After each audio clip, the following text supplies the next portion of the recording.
یہ لو میری سنت، یہ لو میرا قرآن، یہ لو میری سنت۔ الحمدللہ وکفا وسلام علی عباده الذین اصطفى، اللہم صل علی سیدنا محمد وعلی آل سیدنا محمد وبارک وسلم۔ آج کی مجلس میں سنت کیا ہے اور سنت کے لیے کتنی تاکید ہے، اور اتباع سنت پر کیا کچھ ملنے والا ہے، اور سنتوں کو چھوڑنے کے کیا نقصانات ہیں، اس سلسلے میں چند ایک احادیث مبارکہ عرض کی جائیں گی۔ مستدرک حاکم میں ہے حضرت ابو ہریرہ رضی اللہ تعالیٰ عنہ سے روایت کہ جناب نبی کریم صلی اللہ علیہ وسلم نے ارشاد فرمایا، تم سب جنت میں داخل ہوں گے سوائے اس کے جس نے میرا انکار کیا۔ صحابہ کرام رضی اللہ تعالی عنہ نے پوچھا کہ کس نے آپ صلی اللہ علیہ وسلم کا انکار کیا؟ تو آپ صلی اللہ علیہ وسلم نے فرمایا، جس نے میری اطاعت کی وہ جنت میں داخل ہوگا، اور جس نے میری نافرمانی کی اس نے میرا انکار کیا، یعنی میری سنت کی اتباع نہیں کی، تو فرمایا کہ وہ جنت میں داخل نہیں ہوگا۔ تو معلوم ہوا کہ جنت میں داخلے کی کنجی وہ اتباع سنت ہے۔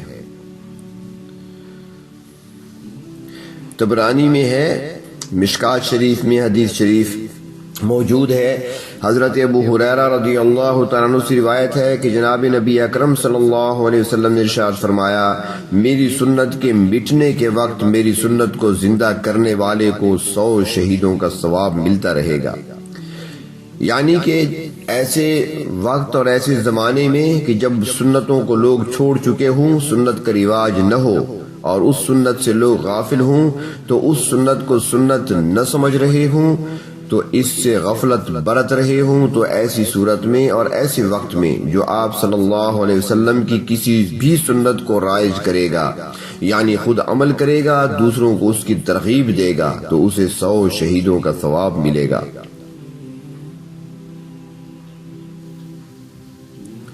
آج کل کے اس مشکل دور میں جب سنتوں کو ترک کیا جا رہا ہے، تو مثال کے طور پر آج کے زمانے میں اگر خالص مسنون طریقے سے نکاح کر لیا جائے، رخصتی ہو جائے، اور خالص سنت طریقے پر ولیمہ کی سنت کو زندہ کیا جائے، تو ایسا کرنے والا اس عظیم ثواب کا مستحق سمجھا جائے گا۔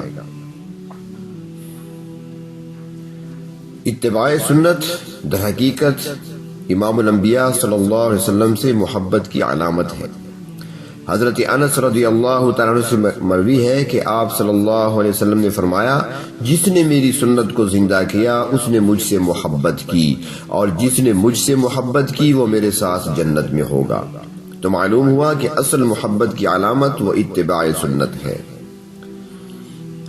تو جو حضرات محبت رسول کا دعویٰ کرتے ہوں اور ان کے اعمال اور احوال سنتوں کے خلاف ہوں، تو ان کا یہ دعویٰ محبت کا سچا نہیں ہے۔ بخاری شریف میں ہے، حضرت انس رضی اللہ تعالیٰ عنہ فرماتے ہیں کہ جناب نبی اکرم صلی اللہ علیہ وسلم نے ارشاد فرمایا، جس نے میری سنت سے اعراض کیا یعنی چھوڑ دیا اور غفلت برتی، تو فرمایا کہ وہ ہم میں سے نہیں ہے۔ حضرت عمران بن حسین رضی اللہ تعالیٰ عنہ فرماتی ہیں کہ قرآن حکیم کے احکام کو اللہ رب العزت نے نازل فرمایا، اور سنتوں کو نبی پاک صلی اللہ علیہ وسلم نے متعین فرمایا، اور پھر آپ صلی اللہ علیہ وسلم نے فرمایا، میری اتباع کرو، قسم خدا کی اگر تم میری اتباع نہیں کرو گے تو گمراہ ہو جاؤ گے۔ اسلام 2 امور کے مجموعہ کا نام ہے، حکم خداوندی اور تعلیم رسول صلی اللہ علیہ وسلم۔ کوئی شخص ان میں سے اگر کسی ایک کو چھوڑ دے گا تو پھر وہ صراط مستقیم سے دور ہو جائے گا۔ لہذا اسلامی زندگی جناب نبی کریم صلی اللہ علیہ وسلم کی سنتوں سے ہی مکمل ہو سکتی ہے۔ زندگی کے ہر شعبہ اور تمام امور میں سنت کی اتباع ہدایت اور اس کے خلاف کرنا گمراہی ہے۔ حضرت ابو سعید رضی اللہ تعالیٰ عنہ فرماتی ہیں کہ جناب نبی اکرم صلی اللہ علیہ وسلم نے ارشاد فرمایا، جس نے حلال کھایا، سنتوں پر عمل کیا، لوگوں کو اپنی تکلیف اور اذیت سے محفوظ رکھا، فرمایا جنت میں داخل ہوگا۔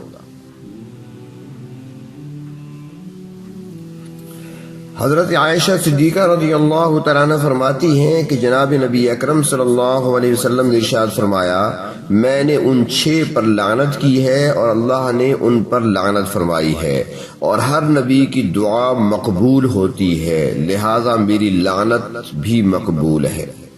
اللہ تعالیٰ ہمیں ان لوگوں سے بچائے۔ تو فرمایا کہ وہ 6 افراد کون سے ہیں؟ پہلا، خدا کی کتاب پر زیادتی کرنے والا، دوسرا، اللہ کی تقدیر کو جھٹلانے والا، تیسرا، ہماری امت پر مسلط ہو کر ظلم کرنے والا، اللہ کے معزز بندوں کو ذلیل کرنے والا، اور اللہ کے ذلیل بندوں کو جو عزت دے رہا ہو، اور چوتھا، اللہ کے حرام کو حلال کرنے والا، پانچواں، میرے اہل بیت کی بے حرمتی کرنے والا، اور چھٹا، سنتوں کو ترک کرنے والا۔ اب سنت کے ترک کرنے پر یہ وعید دیکھ لی جائے، بہت اہم حدیث ہے، رونگٹے کھڑے کر دینے والی حدیث ہے، اور آپ صلی اللہ علیہ وسلم نے اور اللہ تعالیٰ نے جن 6 افراد پر لعنت فرمائی ہے، ان میں ایک آپ صلی اللہ علیہ وسلم کی سنتوں کو ترک کرنے والا بھی ہے، سنتوں کی رعایت نہ کرنے والا ہے، اپنی زندگی اور اپنے رہن سہن کے اسلامی امور میں سنتوں سے غفلت اور سستی کرنے والا بھی ہے۔ اس سے بڑھ کر اور کیا محرومی ہوگی۔ حضرت عائشہ رضی اللہ تعالی عنہا سے روایت ہے، فرماتی ہیں نبی اکرم صلی اللہ علیہ وسلم نے ارشاد فرمایا، جو شخص سنتوں کو مضبوطی سے پکڑے رہے گا وہ جنت میں داخل ہوگا، اور مضبوطی سے پکڑنے کا مطلب یہ ہے کہ اہتمام اور پابندی سے اس پر عمل کرے، جستجو اور تلاش کر کے اس پر تاکید سے عمل کرے، اس سے فرض واجب نہ ہونے کی وجہ سے غفلت نہ کرے۔ جس طرح کے بعض لوگ سنت کا لفظ سن کر عملاً بے توجہی اور غفلت برتتے ہیں، ایسا نہیں ہونا چاہیے۔ یہ دیکھنا چاہیے کہ طریقہ کس کا ہے۔ طریقہ اس کا ہے جس کی ایک ایک ادا اللہ رب العزت کو محبوب ہے۔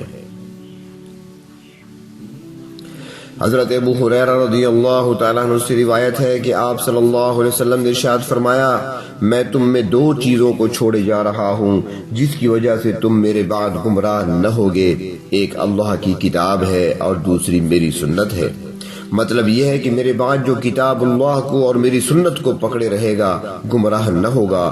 اس سے معلوم ہوا کہ سنت پر پابندی سے عمل کرنے والا گمراہ نہ ہوگا، اور خصوصاً آخر زمانہ میں جبکہ گمراہی عام ہو جائے گی، سنتوں پر اہتمام اور تاکید سے عمل کرنے والا گمراہی سے محفوظ رہے گا۔ کتنی بڑی دولت ہے کہ سنتوں پر عمل کرنے والا کبھی گمراہ نہ ہوگا، لیکن کتنا افسوس ہے کہ آج لوگ سنتوں سے کس قدر غافل ہیں، اس عظیم دولت کی قدر نہیں کرتے جس سے آخرت کی نجات وابستہ ہے۔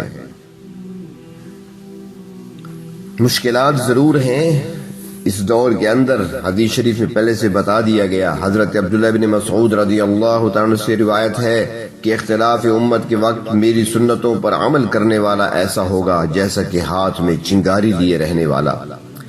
مطلب یہ ہے کہ جب لوگ دینی امور میں اختلاف پیدا کریں گے، خواہشات کے تابع ہوں گے، دینی امور سے ہٹ کر بددینی کو اختیار کر رہے ہوں گے، ایسے وقت سنتوں پر عمل کرنا مشکل ہوگا، ماحول کے خلاف ہونے کی وجہ سے شدید پریشانیوں کا سامنا کرنا پڑے گا۔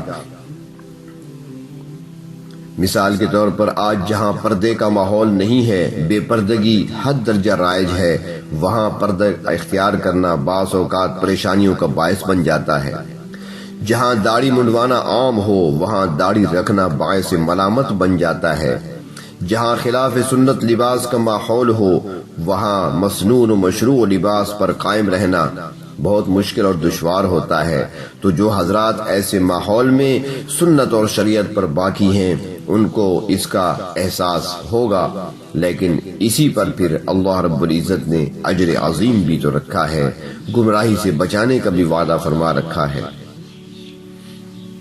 اللہ تبارک و تعالیٰ اپنے محبوب صلی اللہ علیہ وسلم کی ہر ادا کو اپنانے کی توفیق نصیب فرمائے۔ یہ لو میری سنت، یہ لو میرا قرآن، یہ لو میری سنت، یہ دکھلائے گی تم کو اب راہ جنت۔